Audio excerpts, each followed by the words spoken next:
差別がなくなったと。これが釈問の1年3年、ここまでは分かりますよ。でも根なし草って言われてます。いやなんでやと。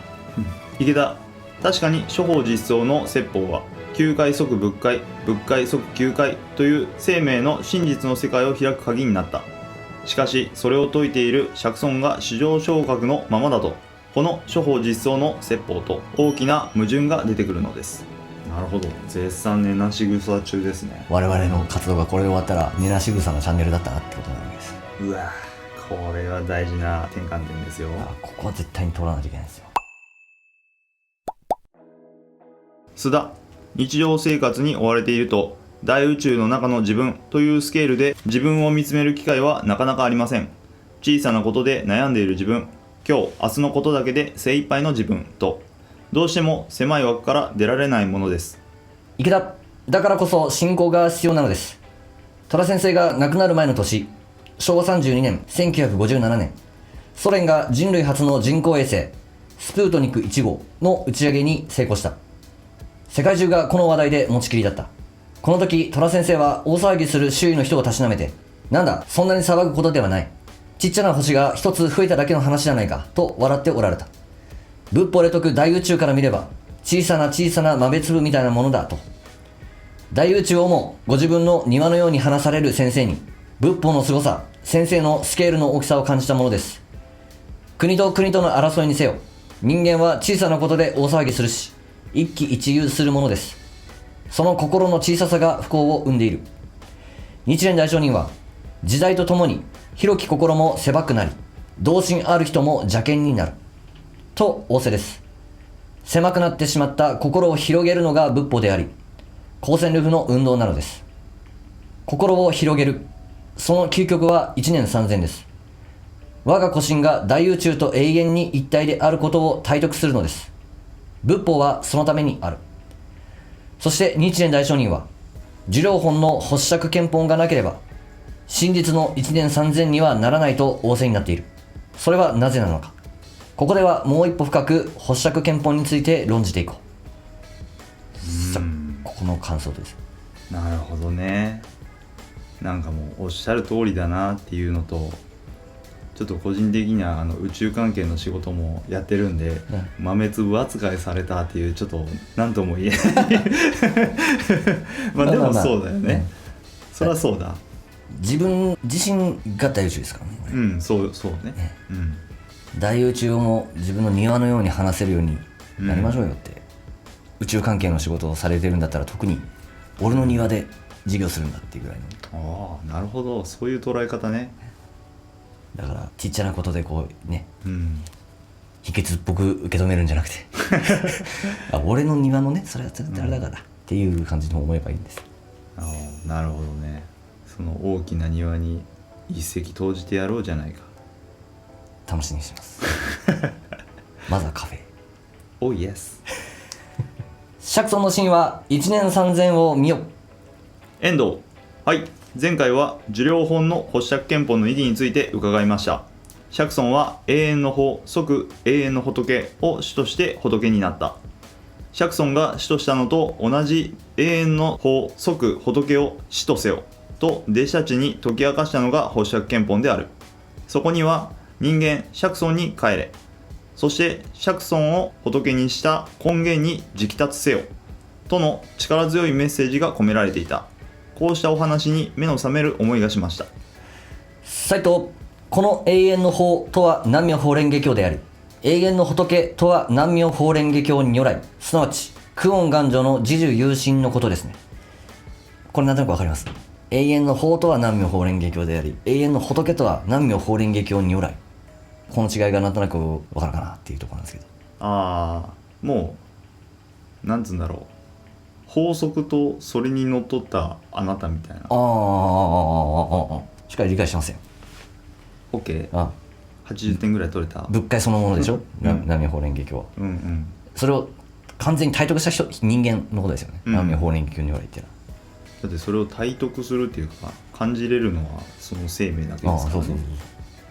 これが最初に言ったのが法の部分で、後の部分が忍の部分、これを一緒に見るっていうのが忍法一家っていうね。まあ大体のイメージができてるんで次いきます。池田、そうです。南明法蓮華経は法であるが同時に仏心なのです。忍法一家です。ここが大事なところです。法といっても忍、仏を離れた方は理だけの存在です。実際には智の上では仏の知恵を離れた法というのはないのです。久遠願上の仏で、ちなみに南明法蓮華経如来っていうのが久遠願上の自重有心って昔は言われてたっていうか、大書にはこういう表現もされている。要するに南明法蓮華経如来のことなんだけど、久遠願上の自重有心ってよく今後出てくると思うんで、久遠願上の仏、無視無臭の上重の仏は宇宙生命そのものであり、一瞬の停滞もなく常に不断に一切衆生を救おうと活動しておられる。その仏と自分自身が実は一体であり、自分自身が久遠の昔から人々を救うため公戦力のために働いてきたのだ。今だけのことではないのだ。そう自覚するのが持論本の心です。目先のことではない。永遠の宇宙的スケールで今世の人生を見つめ、人人の使命を自覚するのです。釈尊も永遠の仏と一体の自分を悟った。それを釈尊は不死の境地と言ったのです。釈尊は言っています。死なないの境地を見ないで100年生きるよりも、死なないの境地を見て1日生きることの方が優れている。最上の真理を見ないで100年生きるよりも、最上の真理を見て1日生きることの方が優れていると。遠藤、この死なないの境地と最上の真理とは同じことですね。池田、そうです。端的に言えばどちらも1年3000のことです。この1年3000を釈尊は様々な経典で一部分一部分説いた。しかし法華経以前の経では不十分だった。開目章に有名な語文がありましたね。須田、はい、ここですね。大聖人はこう仰せです。華厳ないし般若大日経らは二条差仏を隠すのみならず、久遠実情を解き隠させたまえり。これらの経行に二つの途があり、一には行符を損するがゆえに、なお未だ言を介せずとて釈門の一年三千を隠せり。二には史上を言うがゆえに、なお未だ釈を欲せずとて本門の久遠を隠せり。二千経では二条差仏と久遠実情を説いていない。二条差仏がないということは行符を損するということになる。行符とは行列配布のことで差別の意味です。二条は成仏できないと差別している。本当の平等感ではない。これが二つのトガ、欠点の一つです。もう一つのトガが史上昇格を説いて久遠実情を説いていない。発釈憲本がないということです。遠藤、そこで大聖人は二条差仏と久遠実情について、これらの二つの大法は一代の甲骨、一切経の真髄なりと言われているわけですね。釈尊一代の教えの骨髄であると。二条差仏で釈門の一年三千が明かされ、久遠実情、発釈憲本で本門の一年三千が明かされたということだと思います。斎藤、そこのところはこう述べられています。釈門法弁本は一年三千、二条差仏を説いて二前二種の都が一つを逃れたり、しかりといえども、未だ発釈憲本せざれば、誠の一年三千も現れず、二条差仏も定まらず、水中の月を見るがごとし、根なし草の波の上に浮かべるに至り、ここで難しいのは、なぜ発釈憲本が説かれないと、誠の一年三千が現れないのかということです。なぜ根なし草なのか。池田、順序立てて考えていこう。まず釈門の一年三千とは何か。法弁門のところでもやったけれども、もう一度まとめておきましょう。斎藤、はい。法弁本の諸法実相十如世の門をもとに天台が打ち立てたのが一年三千です。諸法実相が説かれたことで二千経と抜本的に変わったのは、仏界と球界の断絶をなくした点にあります。二千経では呪国界から仏界までの実界の主張がバラバラの存在として説かれていました。仏と球界の主張は住む国土さえも別々であるとされた。しかし法華経法弁本に至って仏も球界の主張も平等に十如世、如世相、如世小、如世体、如世力、如世差、如世因、如是縁、如是化、如是法、如是本末教とによって成り立つ生命であることが明かされたのです。これで二千教の行譜をなくしたわけです。池田、十如是は十如実相とも言う。実相の体は実は妙法蓮華経そのものなのです。十如是の如是因如是化も一瞬の生命に因果具事で備わっている。因果具事ですから不可思議の蓮華の法です。一切主上の当体蓮華を説いているのです。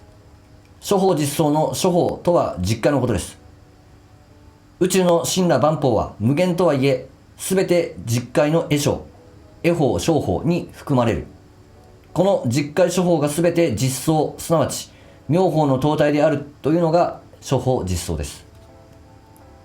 遠藤、諸法実相について方便本の語らいでは次のように論じていただきました。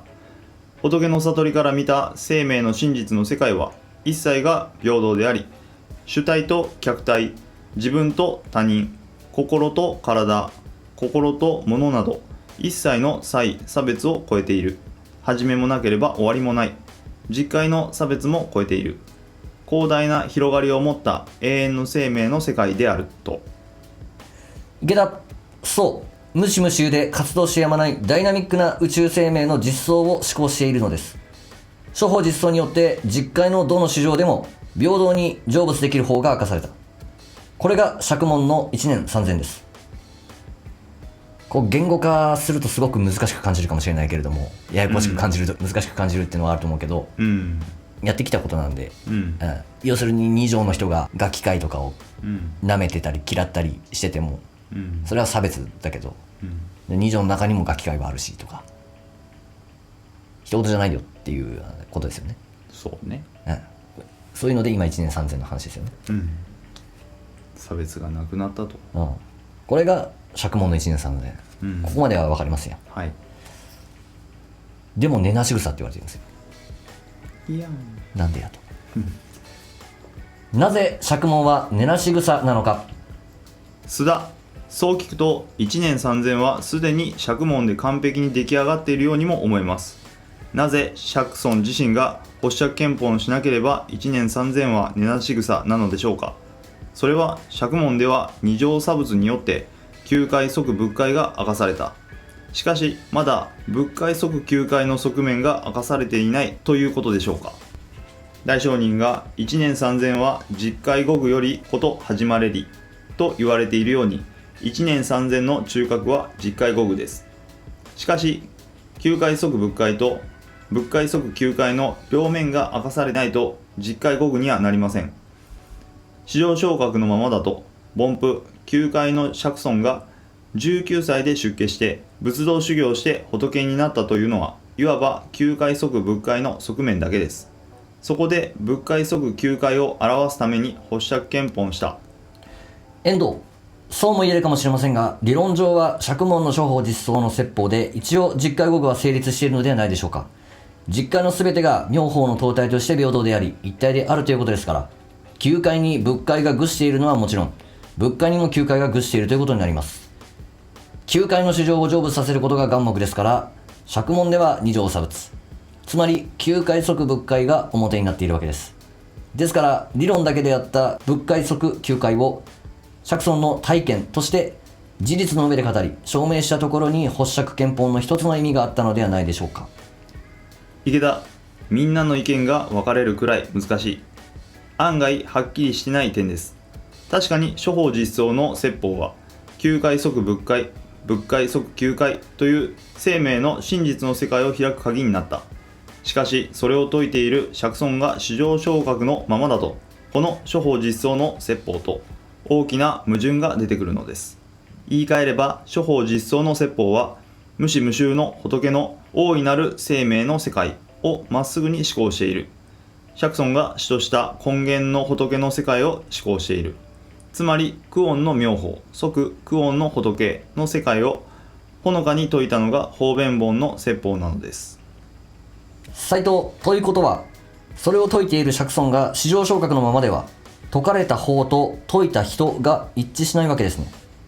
一致するためには諸法実相が思考する久遠の仏の世界を示すしかない。つまり発釈憲本は諸法実相の必然の帰結であり、諸法実相を実証するものであったということですね。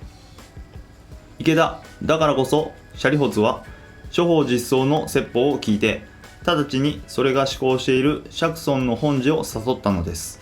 それは自分の本寺を思い出すことでもあった。その本寺の仏のことを大聖人は諸法実相の仏と呼ばれています。もっと明快にするために、ここで開目章に戻って発釈憲法についての大聖人のご指南を拝していこさあ難しくなってきたでしょっていうね。う。この須田さんと遠藤さんがこう議論しちゃってるけども、それぐらい議論の的になるっていうところですよね。なんで釈門の一年3000だけでは根なし草って言われてるのかっていうところで、意見が分かれるくらい難しいって笑われてますからね。これから勉強していくんですけどね、そこの部分を。さあ仏法のいっちゃん難解のところに入っていくのかな。ぼちぼち来た。次からもうガンガン入っていくからねこれだけどその釈門の諸法実相の説法だけ聞いてシャリホツは分かったっていうぐらいだから、どんだけ天才だったんだってことになるよね。そういうことね。だからシャリホツは第一の弟子って言われてたんでしょ。物分かりのいいやつ。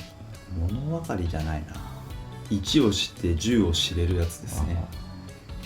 その通り。とにかく法弁本で仏界の説明するときに、永遠の生命っていうようなねことを言っているのに、至上昇格っていう自分はインドに生まれて19歳から修行し始めて30で悟ったんです。でこのまま死んでいくっていうようなことになっていくと、永遠っていうのはどういうことですかってことになってくるというね。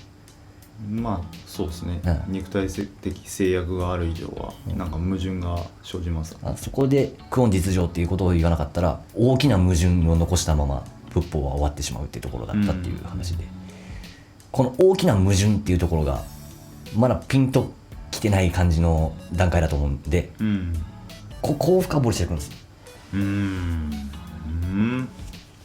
なるほど。絶賛根なし草中ですね。そうですね。このまま終わったらね、我々の活動がこれで終わったら、根なし草のチャンネルだったなってことになるわけです。